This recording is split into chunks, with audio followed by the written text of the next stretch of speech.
Hi guys, ನಾನು ಇವತ್ತು ಆಲೂಗಡ್ಡೆ ಬಟಾಣಿ ಹಾಕಿ ಸಾಗು ಹೆಂಗೆ ಮಾಡೋದು ಅಂತ ತೋರಿಸ್ತೀನಿ. ಅದಕ್ಕೆ ಬೇಯಿಸಿದ 2 ಆಲೂಗಡ್ಡೆ ತೊಗೊಂಡಿದ್ದೀನಿ. 1 ಕಪ್ ಅಷ್ಟು ಹಸಿ ಬಟಾಣಿ ತೊಗೊಂಡಿದ್ದೀನಿ.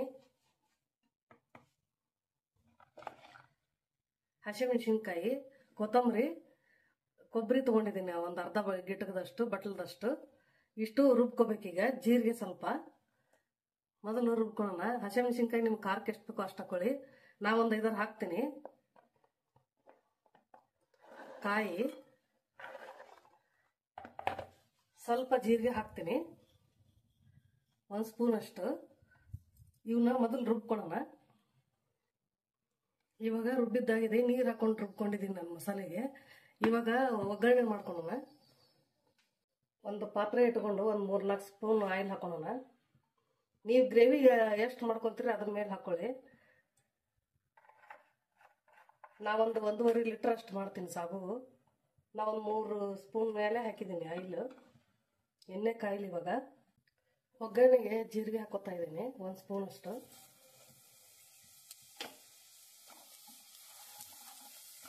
ನಾನು ಸಾಸಿವೆ ಹಾಕಿಲ್ಲ, ಜೀರಿಗೆ ಮಾತ್ರ ಹಾಕಿರೋದು.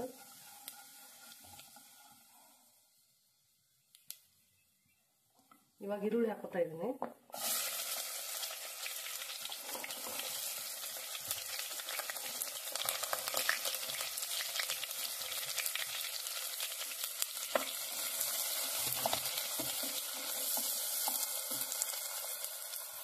ಇವಾಗ ಆಲೂಗಡ್ಡೆ ಕಟ್ ಮಾಡ್ಕೊಳ್ಳೋಣ ಚಿಕ್ಕ ಚಿಕ್ಕದಾಗಿ.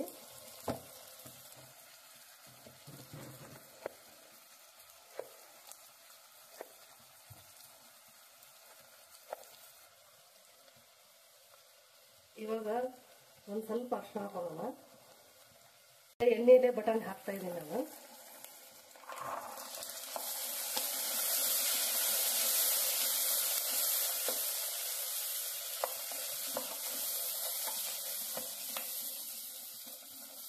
ಇದು ಹಸಿ ಬಟಾಣಿ ಇರುತ್ತೆ, ಬೇಯಿಸೋದೇನು ಅವಶ್ಯಕತೆ ಇರೋದಿಲ್ಲ. ಬರೀ ಎಣ್ಣೆಲೆ ಬಾಡಿಸ್ತಾ ಇದ್ದೀನಿ.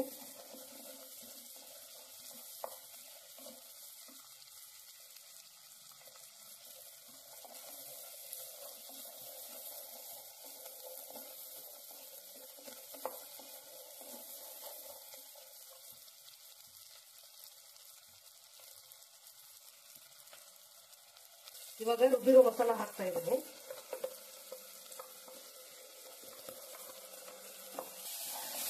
ಸ್ವಲ್ಪ ಎಣ್ಣೆಯಲ್ಲಿ ಮಸಾಲ ಹುರಿಬೇಕು. ಇದನ್ನ ನೀರು ಹಾಕಿಲ್ಲ ನಾನು ಇವಾಗ.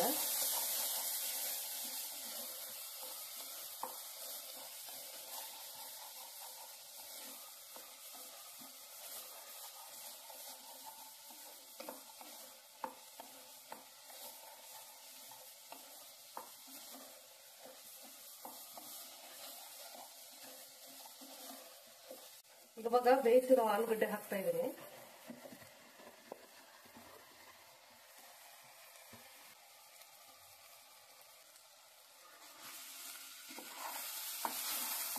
ನಾನು ನೀರು ಹಾಕಿಲ್ಲ ಇವಾಗ, ಹಾಗೆ ಬಾಡಿಸ್ತಾ ಇದ್ದೀನಿ ಎಣ್ಣೆಯಲ್ಲಿ.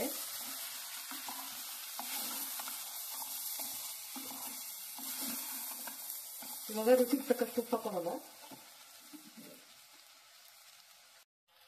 ಈ ಪಲ್ಯಕ್ಕೆ ಎಷ್ಟು ಬೇಕೋ ಅಷ್ಟು ಹಾಕ್ತಾ ಇದ್ದೀನಿ ನಾನು. ನೀರು ಹಾಕಿದ ಮೇಲೆ ನೋಡ್ಕೊಂಡು ಹಾಕೋಬೇಕು.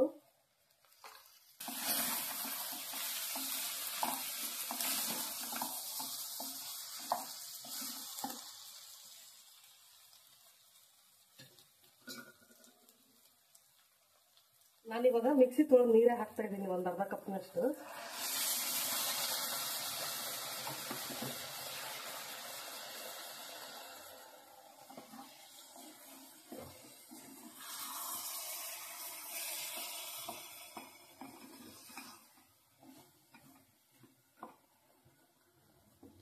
ಇದು ದೋಸೆಗೆ, ಚಪಾತಿಗೆ, ಅನ್ನಕ್ಕೆ ಎಲ್ಲದಕ್ಕೂ ಬರುತ್ತೆ.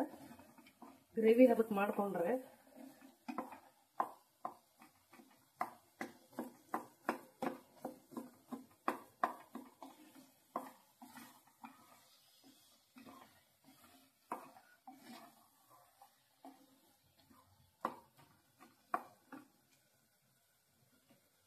ಇವಾಗ ಇನ್ನೂ ಸ್ವಲ್ಪ ನೀರು ಹಾಕ್ತೀನಿ ನಾನು. ನನಗೆ ಎಷ್ಟು ಬೇಕೋ ಗ್ರೇವಿ ಅದಕ್ಕೆ. ನಾವೊಂದು ಲೀಟರ್ ಅಷ್ಟು ಹಾಕಿದ್ದೀನಿ. ನಿಮ್ಗೆ ಎಷ್ಟು ಬೇಕೋ ಅಷ್ಟು ಮಾಡ್ಕೊಳ್ಳಿ ನೀವು. ಇದು ಬೇಯ್ಲಿ ಇವಾಗ ಒಂದು 5 ನಿಮಿಷ ಕುದಿಲಿ, ಸಾಗು ರೆಡಿ ಆಗುತ್ತೆ.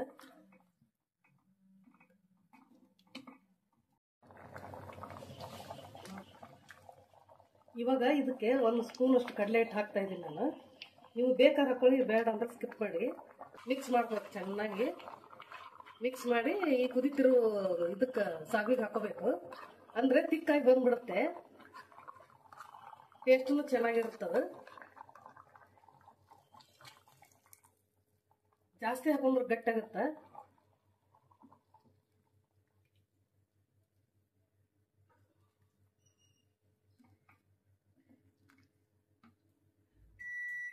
ಗರಂ ಮಸಾಲ ಪೌಡರ್ ಹಾಕ್ತಾ ಇದ್ದೀನಿ, ಒಂದು ಅರ್ಧ ಟೇಬಲ್ ಸ್ಪೂನ್ ಅಷ್ಟು.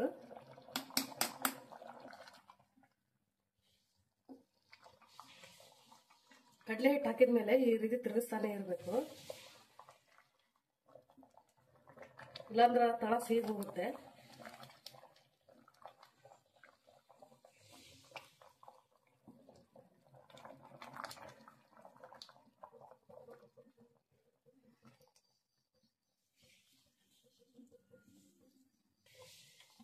ನಾನು ಒಂದು ಸ್ವಲ್ಪ ಹುಣಸೆಹಣ್ಣಿನ ರಸ ಹಾಕೊಂತೀನಿ. ನಿಮ್ಗೆ ಬೇಡ ಅನ್ಸಿದ್ರೆ ನಿಂಬೆಹಣ್ಣಿನ ರಸ ಹಾಕೊಳ್ಳಿ, ಲಾಸ್ಟ್ ಹಾಕೊಳ್ಳಿ. ನಿಂಬೆಹಣ್ಣಿನ ರಸ ಆದ್ರೆ ಮಧ್ಯೆ ಹಾಕ್ಬಾರ್ದು, ನಿಂಬೆಹಣ್ಣಿನ ರಸ ಕಹಿ ಬರುತ್ತೆ.